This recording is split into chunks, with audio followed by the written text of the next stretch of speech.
Okay, this question is a tetrahedron, so remember the properties of that. All the lines on a tetrahedron are the same length. They've given us the plan complete and they're asking us to draw the elevation. So in order to draw the elevation we have to know the height of it. Now we've seen a question like this before. If you want to see the height of a tetrahedron, you look through one of the base lines. So we have three base lines to choose from. I looked through the line CD. Okay, I looked out in that direction. You will be correct if you looked up the line BC or if you looked up BD. It doesn't matter. I just chose that one because there was a little bit of space to draw in towards the left. So I'm looking along this base line. C and D are both on the ground. They have a height of 0. So when I look along them and create an auxiliary view, they're both going to be the same point along the x1, y1 line.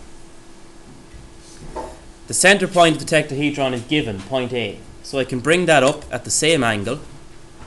And because I know every line is the same length, I can take the length of my base and I can strike it from my CD line in auxiliary until it hits that central line coming out, and that will give me a side view of that surface.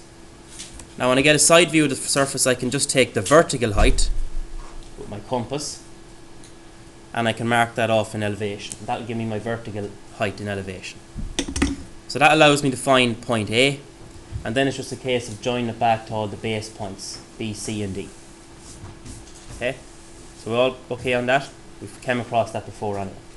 The second part is asking you for the projections of a sphere that will circumscribe the tetrahedron. So when they're asking for the projections, they want you to draw it in both of your views, your elevation and your plan view.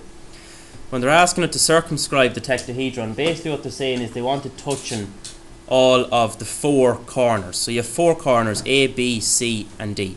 So they want a sphere that's touching all 4 of those at exactly the same time. Now it's very straightforward because they've had the centre point got for you already. So if you want to draw, if you just think of this as 2D shapes, if you want to draw a circle that's touching the 3 points of a triangle, you bisect 2 angles, gives you your centre point, and you draw in your circle. We don't have to bisect the 2 angles because we have the centre point already. So we just stretch our compass out to one of them, and you should find that it's touching all 3 at the same time. You can project that up to your elevation. Okay, and you see in the elevation that I've drawn the circle and it's below the XY line. That doesn't matter because it doesn't say that it has to be in contact with the XY line. It's not mentioned. It says it has to circumscribe the tetrahedron, so it might go below the ground.